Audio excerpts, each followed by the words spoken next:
Good morning, day 2, let's go. All right, it's day 2. We just had our first session. It was really fun. I love doing youth events. We sang Glorious Day, such a good song, such a good message, but it's one of those songs that people love to sing. And then we went into Come Thou Fount, one of those hymns that I feel like is underrated sometimes. You know, people don't do hymns enough. We love the hymns. We do Come Thou Fount. Yesterday we did How Great Thou Art. People just love singing that, even the youth. It's good to see the youth singing some of the old hymns, especially when we play it the way we play it. The band is great. I escaped down here to do some work, working on a couple things. I don't know if any of these vlogs are going to make sense or not because I'm not a great vlogger. I'm just trying to show you bits and pieces of my day, and I like to make sure that videos have like a story or an arc to it, but yeah, I don't know. The story is I'm at camp and I'm leading worship at camp. But if nothing else, it can just show you what I'm doing. It's what I'm doing. I'm a worship leader. I lead worship at events sometimes, like this one. Later today, actually, I'm also filming a video with Evan, our keys player, to show you his rig because he's got a really cool setup with a Nord and a pedal board and main stage stuff. So be on the lookout for that. Maybe in this video. Maybe it's this video, because it's today. Welcome. So, Evan. Yeah. You play keys. That's right. At my church. Also true. I appreciate Evan. I really appreciate Evan. I appreciate you, and here's why I appreciate you. Because you, when I first met you, I don't remember what your history was, which I can talk to you about that in just a second. We can ask you. Mm-hmm. But you've like owned your instrument. Like you got your own piano, you've invested in pedals, main stage stuff. So I'm gonna ask you like how you got into piano, and then we're gonna go upstairs because your rig is set up there. Right. I just wanted to come down here where I thought it would be quieter. The air's on, it's not that quiet, but anyways, right. It just shut off, so we have a little bit of quiet time. So we're gonna go up there in just a minute and go look at your rig and take a look at it. But how did you get into piano to begin with? When I was about 10, my parents got me into lessons. At first, I was kind of like, yeah. But then after a while, I really started to feel like this was something like I could do well in, and I kept taking lessons. And so for about 9 years, I was enrolled in piano lessons. And then it was about when I first started coming to Southeastern, I had to disenroll because I didn't have time for it anymore. Yeah. And I'd auditioned for youth worship. Yeah. So I remember that first audition, like I started the song wrong. And then we fixed it later, but I was like, oh, well. I don't really remember. Do you remember what song it was? Lamb of God. Lamb of God? Yeah, and I butchered it. But I managed to solve it. You recovered? Yeah, I recovered. You recovered. And so it turned out okay. After I did that for a while, you asked me to come on to Sunday worship. Yeah. And so I auditioned for that. Started March of 2019 is when I started. Man, almost got a whole year before the pandemic. Yeah, we did. So just like kept doing that. Eventually learned main stage over the summer. You had me doing the internship. Yeah, we had an internship. So I learned how to program all the patches and stuff.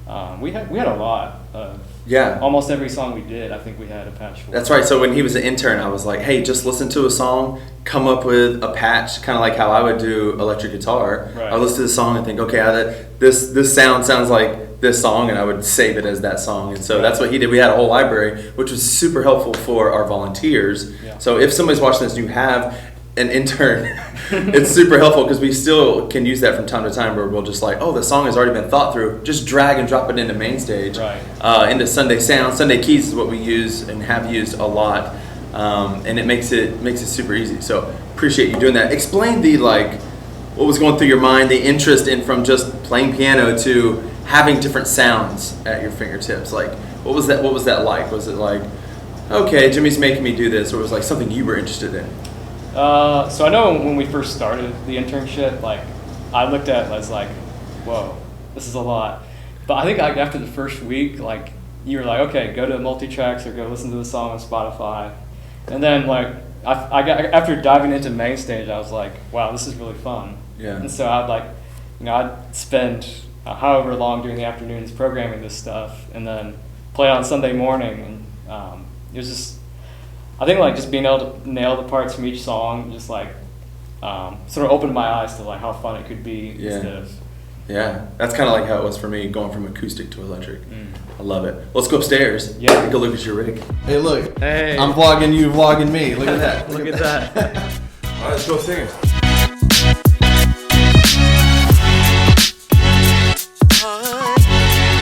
We are in the basement.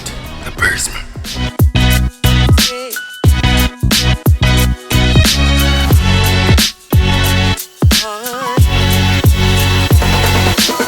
Dude, that was good, Graham. That white. No, I love it. All right, we made it upstairs. Show us your rig. What do you got going on here? Okay, so the main thing here is the Nord Electro 60. This is the 73 key waterfall key bed. This is the key to everything. So I'll just go ahead and go through like how it's routed and stuff. Yeah. So I have stereo out. This goes into the Big Sky.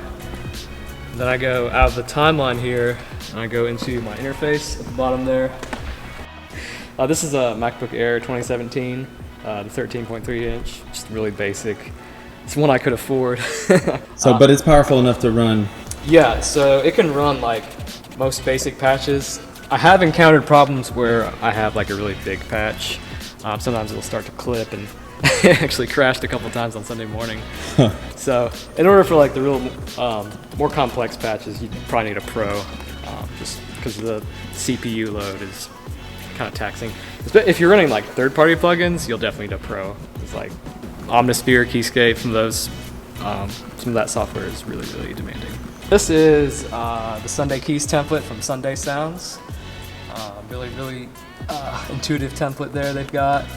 I've been using this for a while. I got this late 2019, I think. So I've been using it ever since. I've got a bunch of patches here, so. What I love about David from Sunday Sounds, he has videos that I've watched about like how to cut down on CPU usage, like not keeping a bunch of presets or patches in your concert, is what they call it. Yeah, I'm kind of breaking a few rules here. I got a bunch of presets in here. Yeah, so that's one way you can cut down on CPU usage. And then he also said the you can go for like a lower resolution, I think. right. So on the church computer, that's what we did. I made sure we only had like our set list for the day, the 4 songs, and then I cut down on the resolution of main stage itself, and that really cuts down on the CPU usage. What I love is that they even have a sticker for the nano control that like matches the. That's right. Yeah. I haven't used it because I've been lazy and I didn't want to buy it. But that would actually see if I'll show you here. You see everything's color coded. So what you would have is color coding on this color code decals on here. So it's easy to kind of look here and see it matches up to the screen.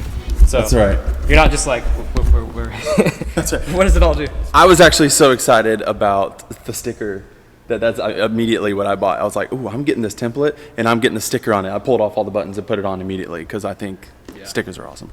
There's actually, David from Sunday Sounds did a cool video where he showed how you can get, there's LED, well, I don't know if they're LED, but there are lights under here that you can set it up so where when you have things selected, like if you push these little buttons here, it'll light up on here. So you can see. Really? Yeah. It's on his channel. I watched it a while back, and I haven't done it yet, but that's something I would plan to do. Yeah. We should probably go to the M Audio here, which is actually Jimmy's, which he's That's graciously allowed me to use for the video. That's right.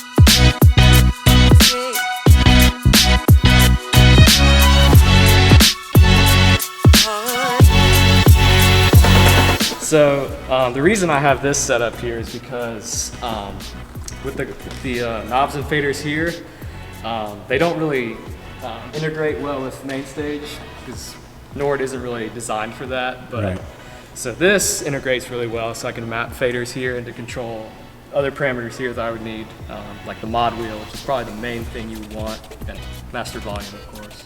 You technically could just run the template by mapping all of these to the parameters here, but this is just a little bit, more compact. And It's more compact, and they made it specifically like the template matches those buttons. Exactly. Like I can scroll patches with this button. fade things in, toggle some parameters like reverb, shimmer, and stuff. Yeah, I remember getting the M Audio and thinking, oh, it'd be cool because it has all these little faders and stuff on it. But they didn't have there's one button under each fader, but it didn't have the 3 buttons that go with the. Yeah, there's actually 4 per section. So like these 2 are, and these 2 faders and these 2 knobs are a section, and you got these 6 little buttons here to control like. Show us what they control. So on this patch, which is for Sweetness of Freedom, which is one of the songs we're doing, this one controls attack. So if you look, it'll toggle attack, chorus, octave, sustain, arp, delay, a couple other things. And these knobs here. So that the ones on the right are tone knobs. So it'll kind of, so if you filter it down, it will sound kind of dark and brighten it up. And then these are just volume faders. So if you sort of mix them together. Right. And up here, this kind of varies sometimes with different patches, but usually one on the left here will be a reverb control, and then this might be delay, for example, but on here it's shimmer. So you can actually choose your delay types and all that stuff. Yeah. That's cool. Now, this is all pretty cool. You got the Nord. That's a high dollar thing. Yeah. M Audio, you can get that for like under 400. Yeah, it's like 350 or something. Right. Most people already have a Mac. Like this is a good this is a good setup if you already have a Mac. I mean, if you have to invest in a Mac to run MainStage, then it can get expensive. But a lot of people already have a Mac, so that makes it easy. So someone could make a lot of these sounds without the Nord. The Nord is just wonderful by itself. Right. On top of that, you got a high dollar little thing right here. Tell us about this. So these are Strymon pedals that I got from a buddy of mine, Graham Wilson, who used to play guitar at Open Door. That's right. Yeah, he's actually he's back there. He's over there. There he is. He's controlling He's controlling the wall here. Great wall here. That's right. I bought these off of him because I really liked how this sounded with the sounds here. I think actually there might be a way where you could route it to control some or affect some stuff here, but I haven't done it. So how do you use them? So I have a couple different reverb types here. So I might start a song with, so right now I've got it on cloud setting, just sort of, nice washy sort of background sound. And then once we're like in a big section of the song, just because the bigger reverbs tend to kind of muddy up, I'll switch over to a shorter one like Hull. And I also have a shimmer here, so that sounds really good with I see this says Bound. Is that Bound for Glory? Yeah, So they're song specific sometimes? Yeah, these are actually stuff that Graham programmed that I have just kind of used because they work really well. And it's the songs we're still doing at our church. Yeah, that too.